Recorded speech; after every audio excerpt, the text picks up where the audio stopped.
All right. Hello, everyone. Happy Sunday. Happy Thanksgiving if you celebrated it. And happy holidays. We are officially in the holiday season. That stretch between Thanksgiving and New Year's. And we just finished the first big holiday of the holiday season. I'm going to make an announcement over on my original channel in case anyone wants to come over and listen to this retrospective. I know at least one other content creator in my immediate proximity in the entertainment space is on now.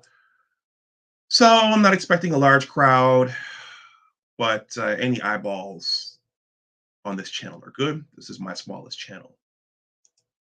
Let me make sure I can see myself on YouTube. Yep, there's me. Okay. I'm going to give my own video a like here. Well, actually, let me share it first.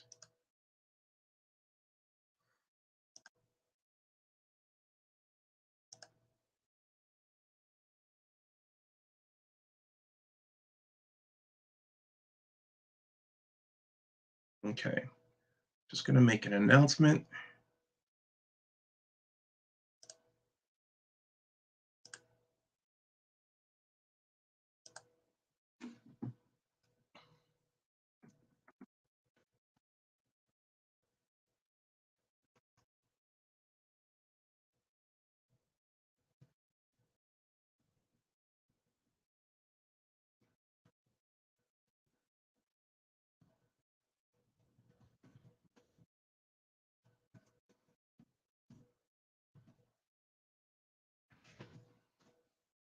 All right, so I'm going to share this here.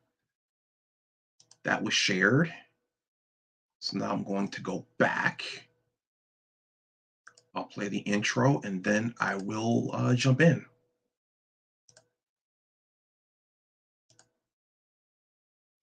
All right, I will see whomever is here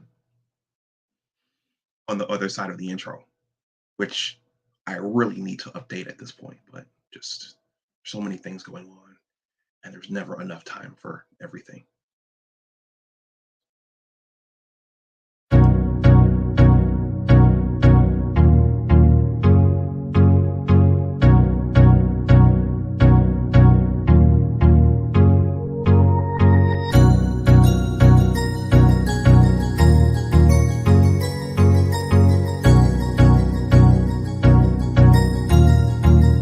That's good.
So, welcome back to my channel. My name is Dr.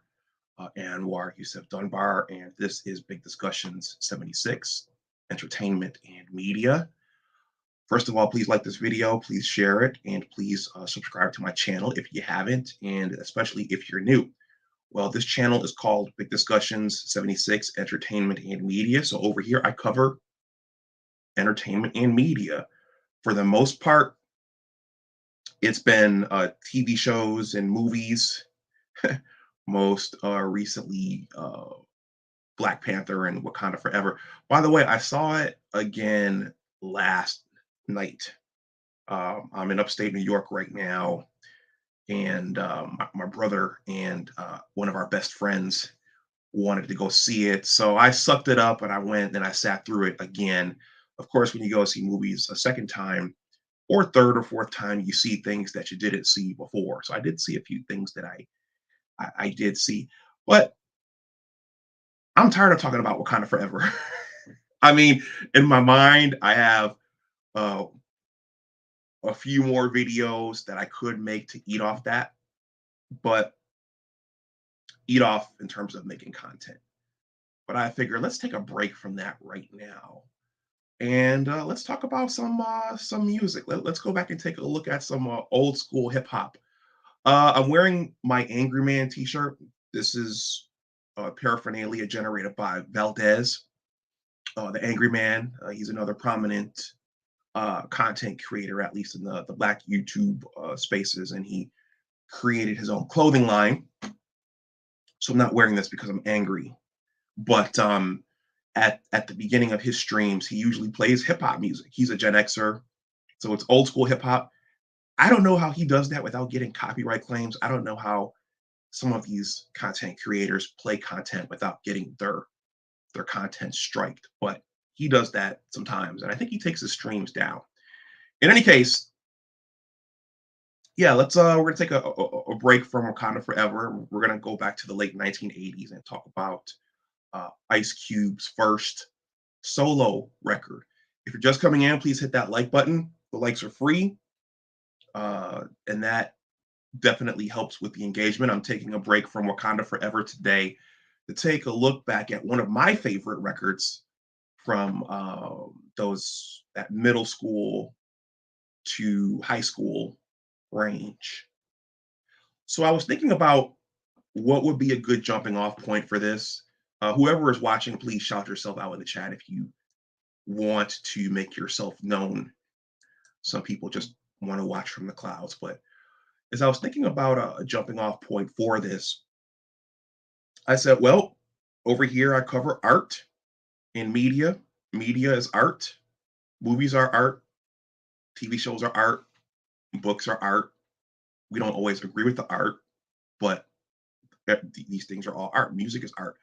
So I'm going to start with my own art. So for those of you who don't know, I am working on a book project. It's called The Engineers, a Western New York basketball story. Um,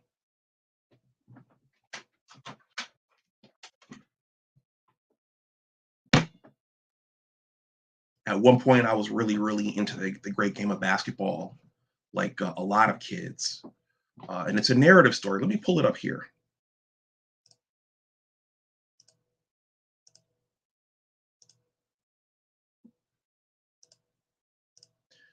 This link is below in the description box in case you see this and you want to read some more about it. So it's a narrative story tracking my own basketball journey and the basketball journey of myself and teammates and our coaches. And it's about what sports teach you about life, especially as a young man.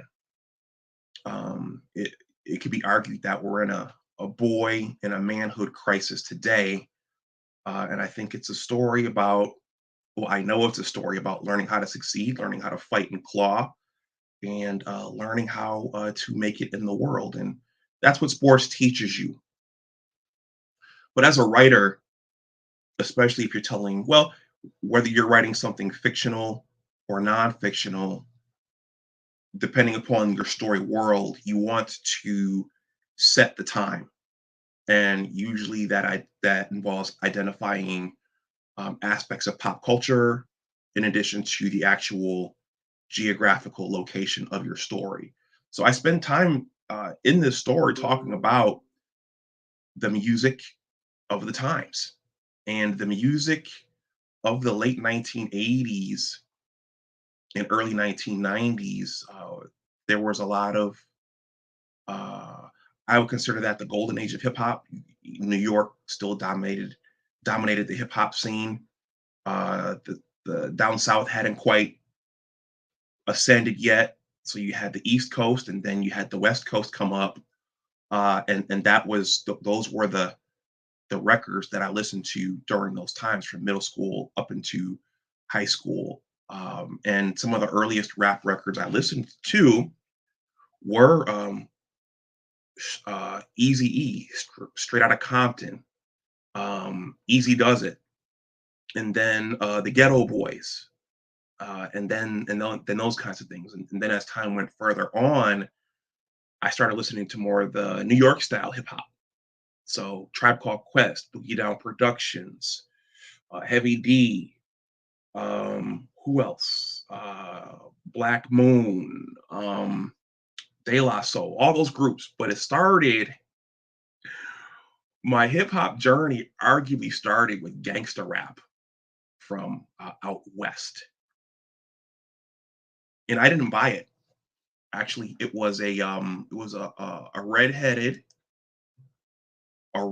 white kid from my middle school um, who had Easy E's Easy Does It LP, and I think he had a copy of Straight Outta Compton himself. And back in those days, we were using cassette tapes, so he dubbed those records for me, gave them to me, and I took them. I brought them home here, and I was listening to Easy E and NWA back back in my room. So those were some of my earliest memories of hip hop music, gangster rap. So coming from those times, I tend to like that hip hop.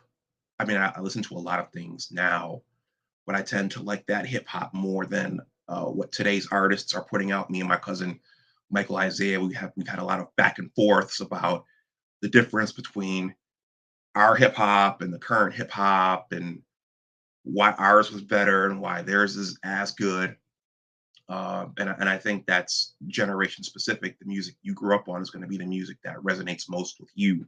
But I've downloaded quite a few of those records digitally, and recently, as I was working out, I've been on a bit of an Ice Cube kick. Specifically, his first solo record, America's Most Wanted. So I'm going to talk about America's Most Wanted today. For those of you who are younger and who weren't around at those times, you may have seen the movie from a few years ago, Straight Outta Compton. Ice Cube's son, I believe it was uh, O'Shea Jackson Jr. Uh, he played his father. Aldous Hodge was in that, and Corey Wright. Aldous Hodge played MC Ran. Corey Wright, I believe, played Dr. Dre. Here's another picture of them there. Okay, but this was the original lineup here. This is the real group. This is there's Cube there on the right, MC Ren, Easy E, DJ Yella, and Dr. Dre. Um, Now, it just so happens I'm wearing a Scully today, and in that picture, Cube was wearing a Scully. This wasn't planned. It's I'm in upstate New York and it's chilly. But on the cover of America's Most Wanted, Cube was wearing a Scully too. So this just came to me as before I started this stream. E- Um, I have an article here. I'm gonna read, then I'm gonna go over the record, then I'm gonna shut this down because I know another content creator is going, and I want to hear what he's talking about. What I was thinking about, I was listening to America's Most Wanted when I was working out over the last 2 weeks, and I was about to tweet. Yeah, today's workout was to America's Most Wanted by Ice Cube, and the way he spells it on the record, if you look at the thumbnail, it's Amerikka.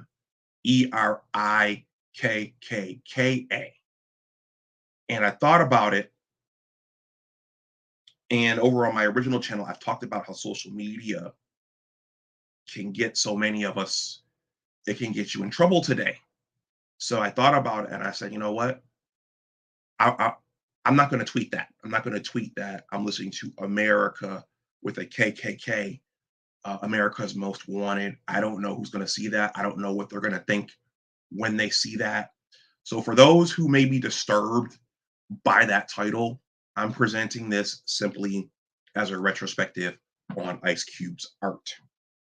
Okay.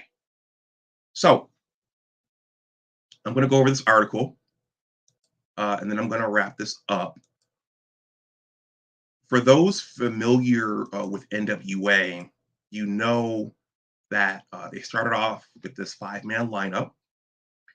And at some point, their legend has it there was suspicion over the contracts with Jerry Heller and the business dealings and those kinds of things. And Ice Cube was unhappy with the contract that they, what the rest of the guys had signed. According to Straight Outta Compton, the movie, Ice Cube didn't sign the contract with Jerry Heller.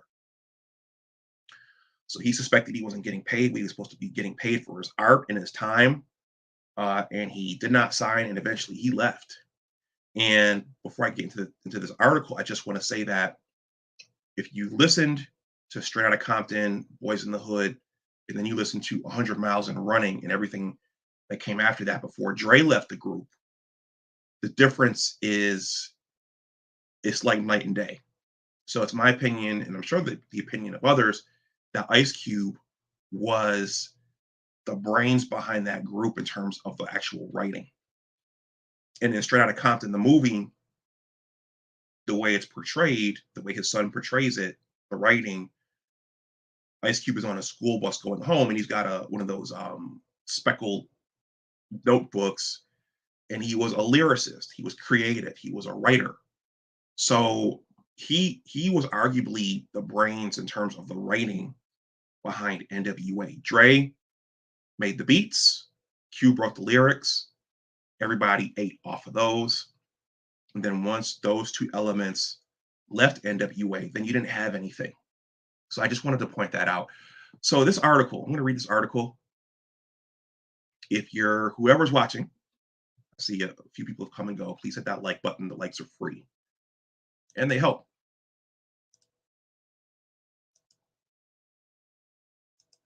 This is entitled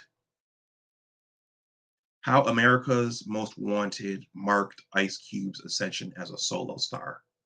Okay, so Ice Cube wasn't always directly involved in politics. Recently, he's been involved in politics, and he's received quite a bit of criticism for his contract with Black America, and asking for tangibles. And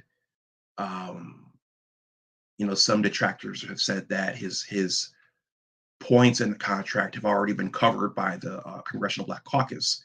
But long before this, he was a brilliant recording artist and then a movie producer and writer. This was written by Preezy Brown, and this is from, let's see, 3 years ago. So this was written in 2019, just before the pandemic. And if you think about 30 years ago, yeah, that would have been 2019. That would have been 1989. That was right around the time he left NWA. Right. Okay. Preezy Brown. And there's the iconic cover of America's Most Wanted. Okay. And you can see this guy back here. He's wearing the Nike Flight sweatshirt. Those were popular at that time, as Michael Jordan was ascending. Okay, 30 years ago, Ice Cube released his Bomb Squad produced masterpiece, America's Most Wanted. Read the story of how Ice Cube left NWA and traveled to New York City to record a classic. Okay. As the pages on the calendar flipped into the 1990s, West Coast hip hop was beginning to tighten its grip on the consciousness of the culture. Rap artists on the East Coast had pioneered and dominated the genre during its infantile stages. However, the previous 3 years marked a period where Los Angeles would come to power, beginning with Ice-T, who unleashed his landmark debut, Rhyme Pays, in 1987. Just a year later, NWA emerged on the scene, shocking the world with their own debut album, Straight Outta Compton, which lamented the harsh realities of the LA streets like never before.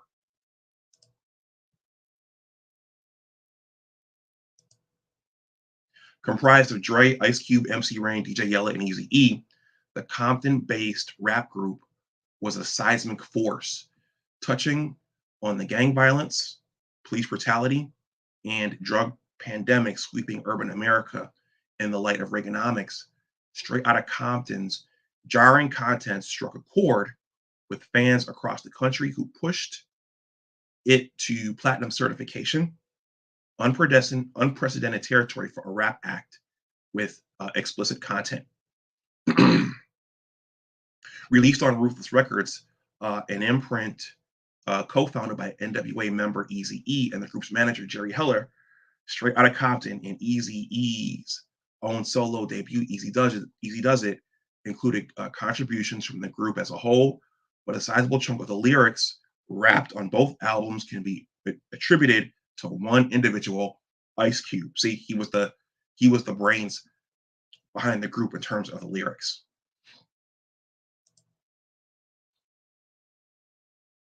Born and bred in Los Angeles, Cube, who began writing rhymes as a teenager, originally intended to become an architect, moving to Arizona to study at the Phoenix Institute of Technology.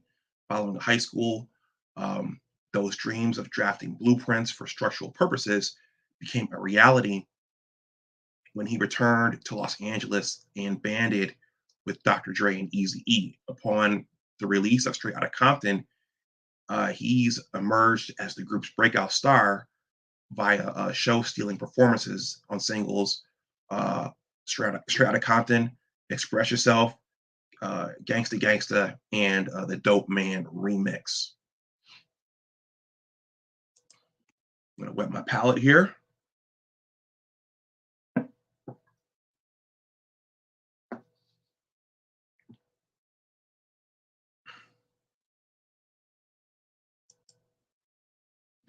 However, despite the group's runaway success, by 1989, relationships had soured, and Ice Cube broke ties with NWA and Ruthless amid a dispute concerning the terms and conditions of a recording contract drawn up by Heller and Eazy-E.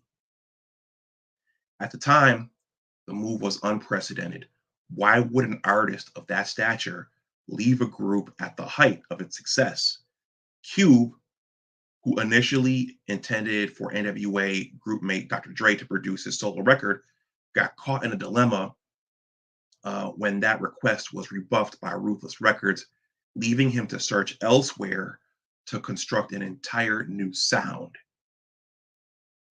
In an attempt to change course, Cube's management contacted Def Jam executive Leor Cohen to set up a meeting between the rapper and East Coast producer Sam Sever. Sever, who had previously helped produce the New York rap group Third Base's debut, the Cactus album in 1989, had piqued the interest of Cube, who sprung at the opportunity to procure the rising boardsmen's talents. Unfortunately, when Cube touched down at the Def Jam offices in New York, Sever was nowhere to be found. As luck or fate, depending on who you would ask, would have it, Cube ran into Public Enemy frontman Chuck D, an artist on the label whom he met the summer before while touring with NWA.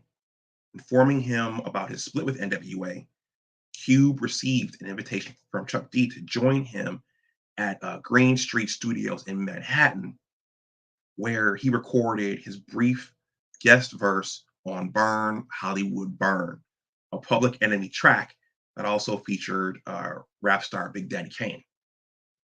The song, which was later released as a single from Public Enemy's third studio album, Fear of a Black Planet, served as Ice Cube's first appearance on Wax as a free agent and drummed up anticipation of what the public could expect next. I remember that. Here's a picture of Big Daddy Kane, Cube, and Chuck D. Cube still had his Jerry curl at that point. Let me please hit that like button if you haven't.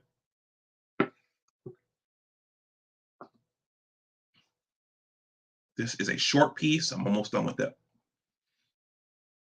During the initial recording session for Burn Hollywood Burn, Cube was introduced to the Bomb Squad, the production crew behind Public Enemy hits like Rebel Without a Cause, Bring the Noise, Black Steel in the Hour of Chaos, and most recently, Fight the Power, the theme from Spike Lee's 1989 film, Do the Right Thing. Sharing his struggle to find a producer to craft tracks for his album, Cube, who had hoped to get a track or two, was floored when the Shockley brothers, Eric Vietnam Sadler, and company offered to extend all hands on deck and oversee the album in its entirety. From there, Cube, along with producer Sir Jenks, camped out at a Long Island warehouse. Hold on.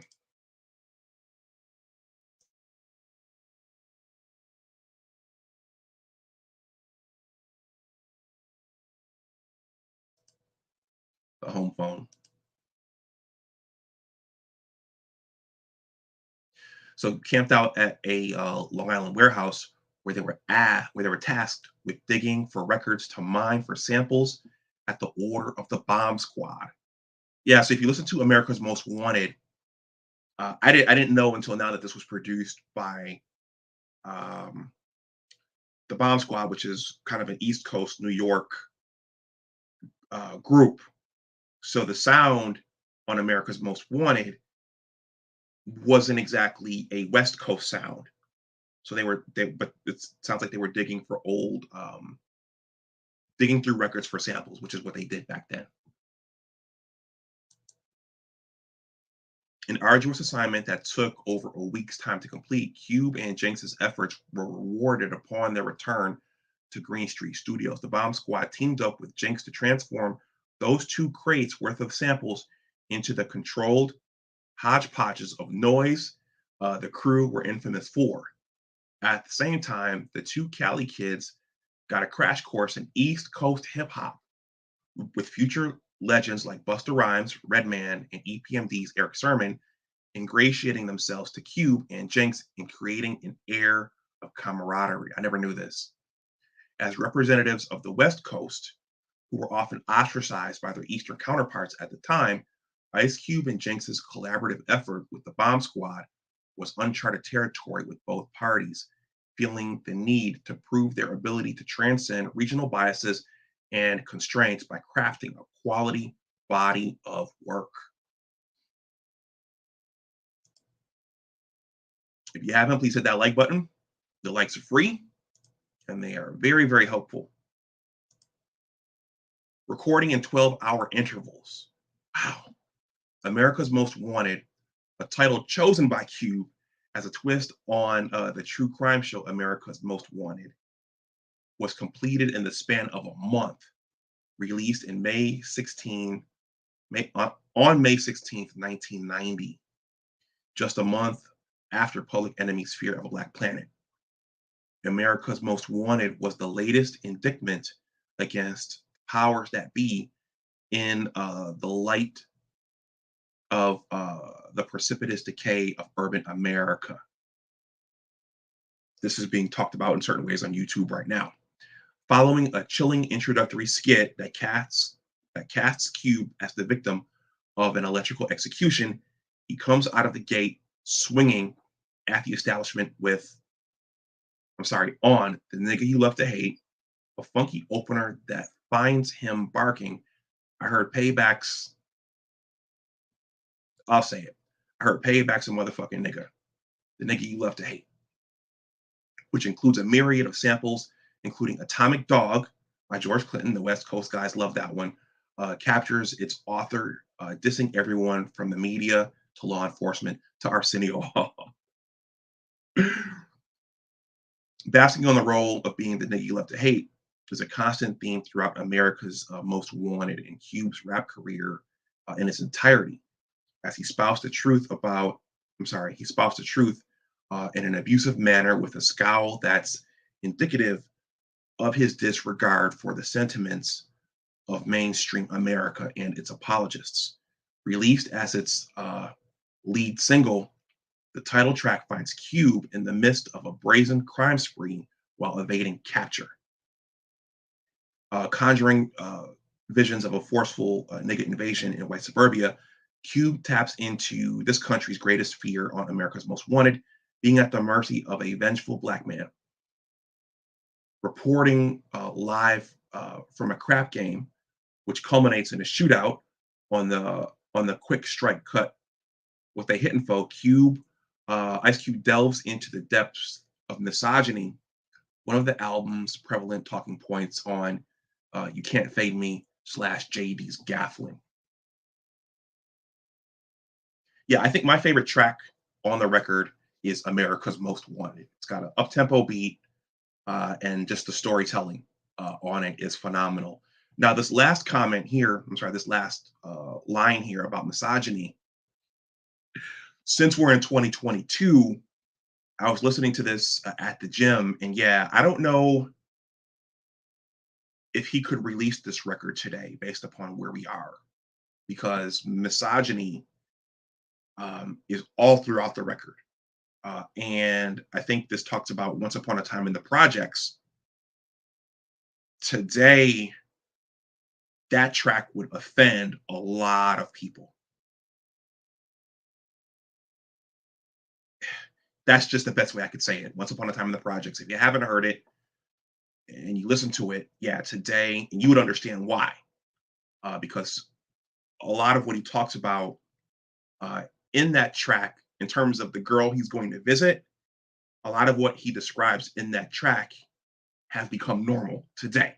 So that track would offend a lot of people. Please hit that like button if you haven't. Okay. Discovering he's possibly impregnated a promiscuous woman. This would offend a lot of people today too. Ice Cube contemplates the unthinkable, rhyming, then I thought deep about giving up the money. What I need to do is kick. See, I'm not going to say that because I don't know if YouTube will take this down. And I don't know who will be offended if they hear this. But this is on the record.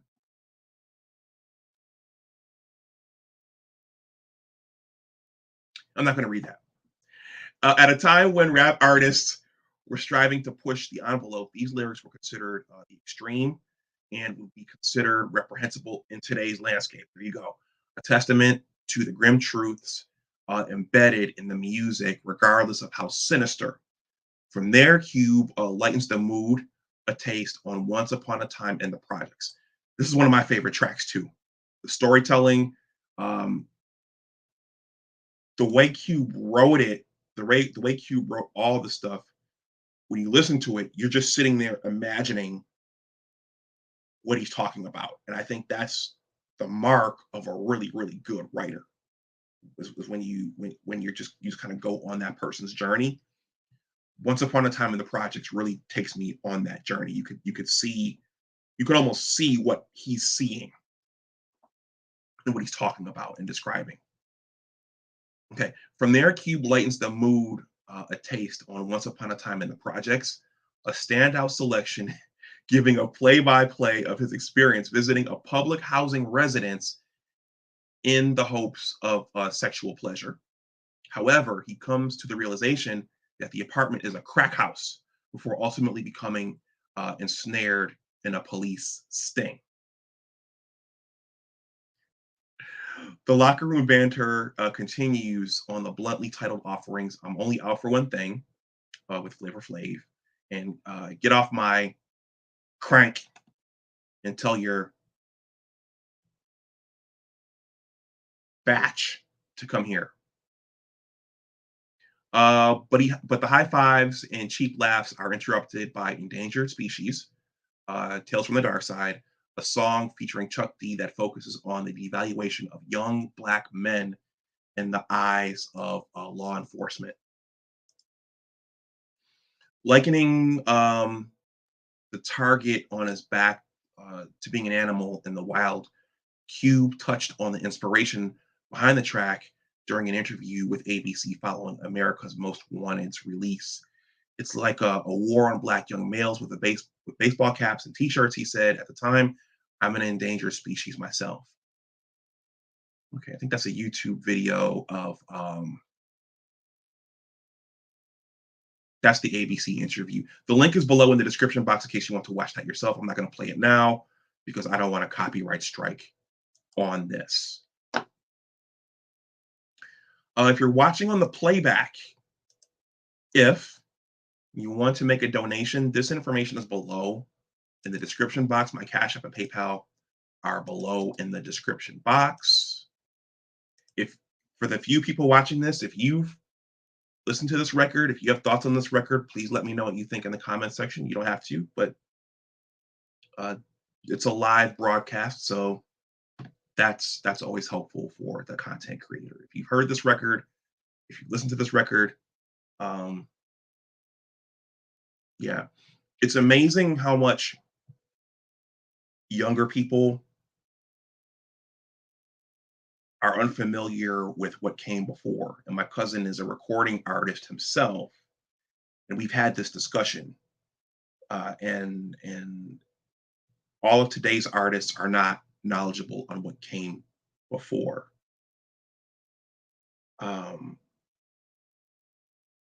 And I think to be an artist, you need to be you need to study your craft as much as you can. And I remember when Doggy Style by Snoop Dogg was released. I didn't realize that all these guys were sampling Parliament. And I remember my uncle saying, "Oh, that's just they just took the Atomic Dog hook and created this record." Well, they did. And What's My Name? Snoop took that hook from Atomic Dog, made it his, and rapped around it. So let me finish this up.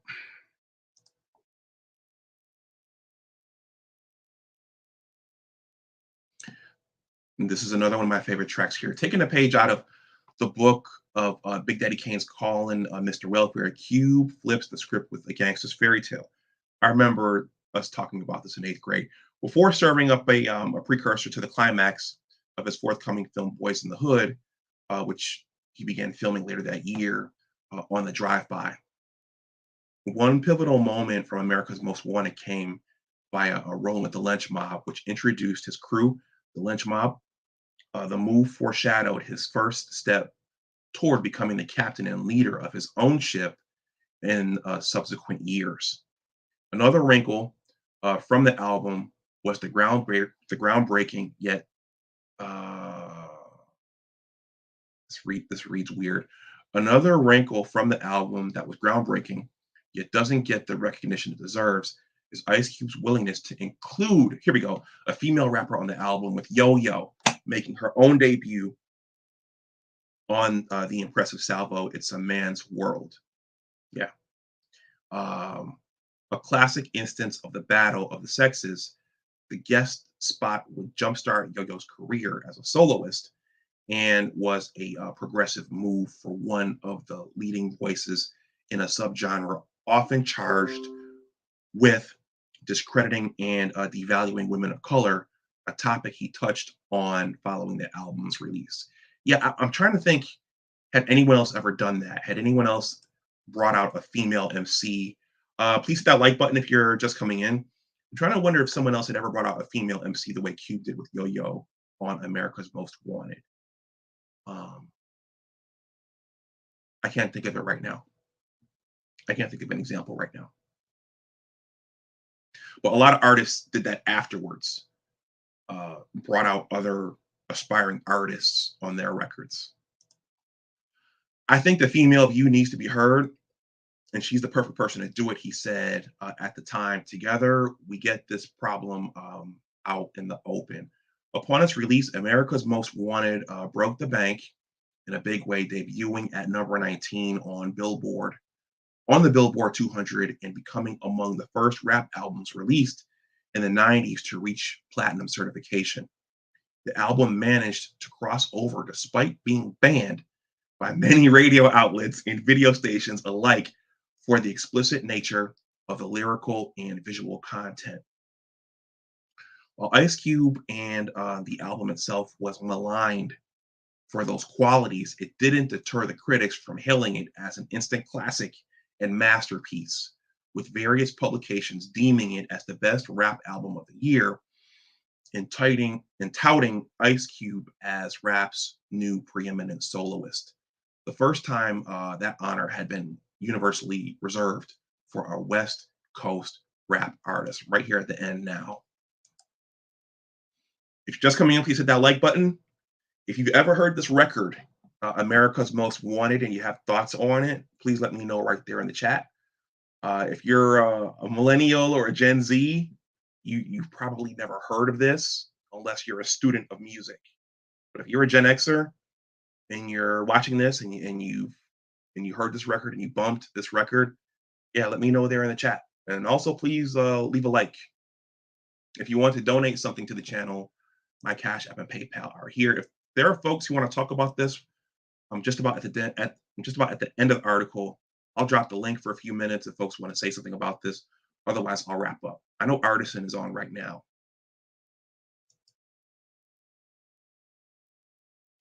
Despite its acclaim and success, Ice Cube would change course following the release of America's Most Wanted, toning down the misogyny on its follow-up Death Certificate, which focused more on social political matters the following year. This could be attributed to his conversion to Islam and the influence of figures like the Nation of Islam leader, Minister Louis Farrakhan, had on his views. Sorry, that read kind of weird. This could be attributed to his conversion to Islam and the influence of figures like Nation of Islam leader Minister Louis Farrakhan had on his view of the Black community and the world at large. Yeah, if you listen to Death Certificate, it's more socially conscious, and he even has a sample of Brother Khalid Muhammad on there, and you can hear. And on Death Certificate, he shaved his head clean, so no more Jerry curl. And it definitely had a more social political underpinning. Yeah, that's absolutely true. The two records almost sound like night and day. 30 years later, Ice Cube has managed to find success beyond hip hop, rebranding himself as a family-friendly actor and filmmaker through his roles in films like Barbershop, Are We There Yet, The Long Shots, and The Long Shots. He's also an entrepreneur, launching the Big Three, 3-on-3 basketball league. It's a stark contrast to the scowling menace to society he was perceived as at the outset of his career. America's Most Wanted continues to be one of the most pivotal rap albums to ever impact the musical landscape. And while its creator has turned over many new leaves, he will forever hold the spot as that nigga they love to hate. So that's the end of that article. Now, I have my iTunes open right now, and I'm just going to run through the tracks on the record, and then I'll wrap this up because I have the extended edition. A lot of times, iTunes allows you to purchase the extended editions, and there are a bunch of songs Preezy did not mention in that article. So I'm gonna go to my screen share.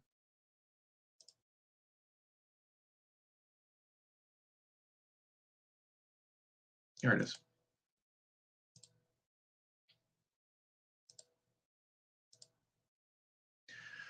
So if you never listened to this record and you're curious about it, you can download this version at least on iTunes. Preezy talked about Better Off Dead. It starts with a skit He's in the penitentiary. The guard comes by and says, Q boy, get your ass up. It's time to go. Q tells the guy, I never did like you. And then you hear Q get taken to the electric chair. Then he starts flowing on the Nick You Love to Hate, America's Most Wanted. That's my favorite on this, especially the ending where uh, the old lady, the old lady turns him in. Of course, he doesn't call her an old lady; he calls her something else. What they hitting for? What they hitting for? You can't fade me. That's where he gets the woman. He thinks he gets the woman pregnant, and it turns out to not be his. Once Upon a Time in the Projects.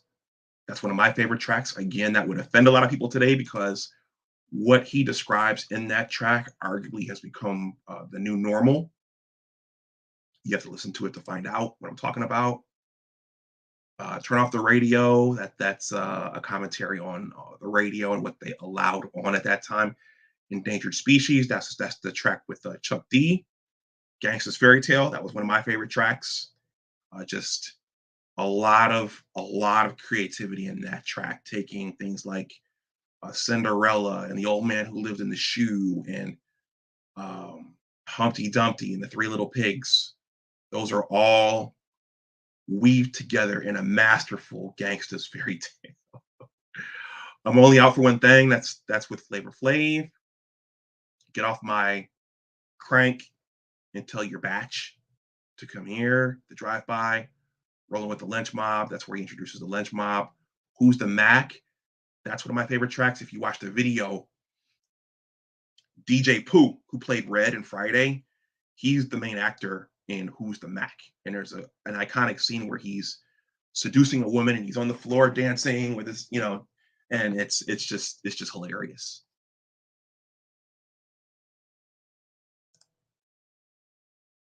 It's a Man's World. That's the track with Yo Yo, The Bomb. Let's see, and so I think these are all bonus tracks on the extended edition. So The Bomb. This is a remix. There's a remix of Endangered Species with Chuck D. One of my favorites that came out afterwards was Jackin' for Beats. In Jackin' for Beats, Q sampled EPMD. He sampled LL Cool J. He sampled the Humpty Dance by Digital Underground. He sampled a whole bunch of East Coast. Well, no, Digital Underground is West Coast, but he sampled tracks from a bunch of different rappers and MCs to create that. And the video is a lot of fun too.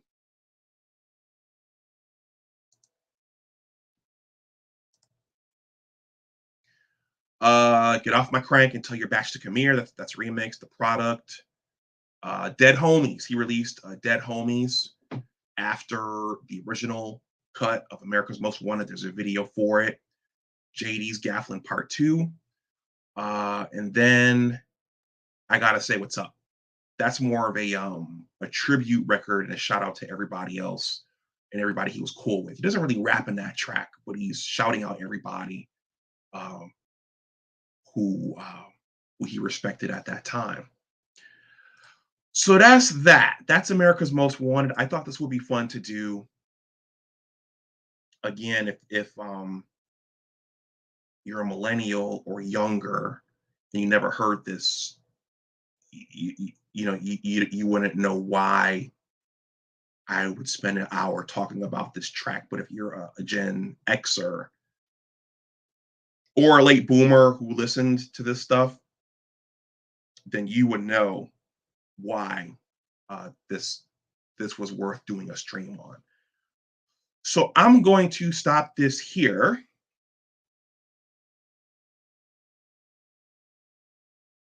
I'm going to stop this here.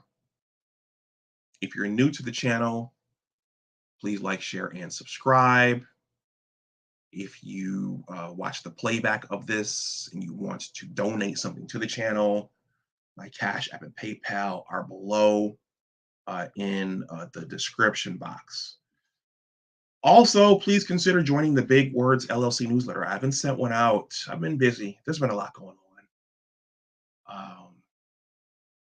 Yeah, in life, there's always a lot going on, and there isn't time to get to everything. all the time.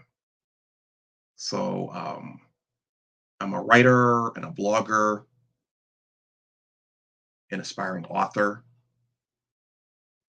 all of the above. So I have a newsletter, the Big Words LLC Newsletter. Of course, some people have said people don't read anymore.